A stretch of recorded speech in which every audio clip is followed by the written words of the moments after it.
నమస్తే, welcome to Andhraprabha. నేను ప్రశాంత్. మదనపల్లి జిల్లా పీలేరులో మళ్ళీ దారుణం చోటు చేసుకుంది. భర్తని భార్య హత్య చేసినట్లయితే ఇప్పుడు సోషల్ మీడియాలో చాలా వైరల్గా మారింది.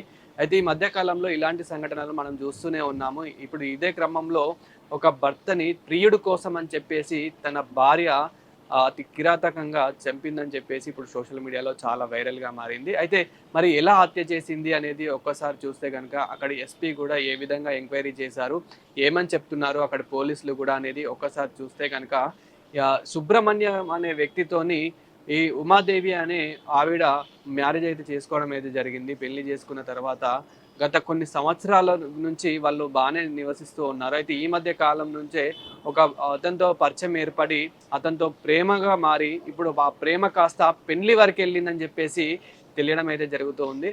అయితే వాళ్ళు ఇక్కడ విడిపోవడము కాకుండా విడిపోయి వాళ్ళది వాళ్ళు వెళ్ళిపోవడం కాకుండా ఇక్కడ ఇతన్ని ఎలా అయినా హత్య చేయాలని చెప్పేసి పగడ్బందీగా గత కొన్ని రోజుల నుంచి వాళ్ళు ప్లాన్ చేసుకున్నట్లయితే తెలుస్తోంది విచారణలో భాగంగా. అయితే ఈ ఉమాదేవి అనే వ్యక్తి తన భర్త తినే సమయంలో ఏం చేసింది అనంటే మత్తు టాబ్లెట్స్ ఏవైతే ఉంటాయో ఆ మత్తు పదార్థాలని అందులో తినే దాంట్లో కలిపేసి ఇక తను తిన్న తర్వాత మత్తులోకి వెళ్ళిన తర్వాత అతి కిరాతకంగా హత్య చేశారు. హత్య చేసిన తర్వాత దాన్ని ఒక యాక్సిడెంట్‌గా మార్చాలి అని చెప్పేసి వాహనం మీద ఆ మృతదేహాన్ని తీసుకెళ్ళి ఒక రోడ్డు పైన వదిలేసి రావడం అయితే జరిగింది. ఇక్కడ ఎలాంటి వాహనాలు రాలేవు. ఇది చూస్తే యాక్సిడెంట్ విధంగా లేదు అని చెప్పేసి పోస్ట్‌మార్టంలో తెలిసిన విధంగా అంటే పోస్ట్‌మార్టం చేశాక ఇది యాక్సిడెంట్ కాదు, ఎవరో హత్య చేశారని చెప్పేసి పోస్ట్‌మార్టంలో భాగంగా తెలియడం అయితే జరిగింది. ఇక ఇది అంతా అనుమానించిన వాళ్ళ కుటుంబ సభ్యులు గానివ్వండి, వాళ్ళ కుమారుడు గానివ్వండి, ఇంకా వాళ్ళ బంధుమిత్రులు ఎవరైతే ఉంటారో ఎట్టి పరిస్థితిలో విచారణ కొనసాగించాలి అని చెప్పేసి సో ఎవరెవరైతే ఇందులో నిందితులుగా ఉన్నారో అంటే ఎవరెవరైతే అనుమాన వ్యక్తులుగా ఎవరెవరైతే ఉన్నారో వాళ్ళనైతే విచారించగా సో అయితే వాళ్ళ భార్యని ముఖ్య పాత్ర పోషించింది ఇందులో అని చెప్పేసి పోలీసులు అయితే చెప్పడం అయితే జరుగుతుంది. అయితే సుబ్రహ్మణ్యం అనే వ్యక్తి కూడా గత కొన్ని రోజుల నుంచి కూడా అతను బాగానే ఉండేవాడు, ఎప్పుడు కూడా ఎలాంటి గొడవలు లేవు, కానీ తను ప్రియుడి కోసమే ఇలానే చేసిందని చెప్పేసి చెప్పడం అయితే జరుగుతుంది. సుబ్రహ్మణ్యం అనే వ్యక్తి ఏవైతే మనకి ఎల్ఈడి లైట్స్ ఉంటాయో ఇంకా మనకి ఇంటికి డెకరేషన్ లైట్స్ ఏవైతే ఉంటాయో ఆ లైట్స్ అనేటివి రెంట్‌కి ఇచ్చుకుంటూ అతను పని చేసుకుంటూ ఉండేవాడు. అతని పని అతను చేసుకుంటూ ఉండేవాడు. ఒక కుమారుడు కూడా ఉన్నారు.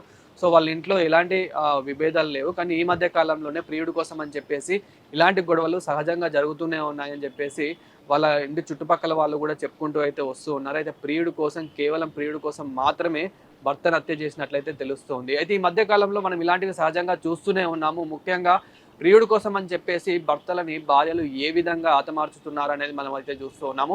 ముఖ్యంగా రీసెంట్‌గా కూడా గత 2 రోజుల నుంచి కూడా సోషల్ మీడియాలో ఒకటి వైరల్ అవుతూ ఉంది.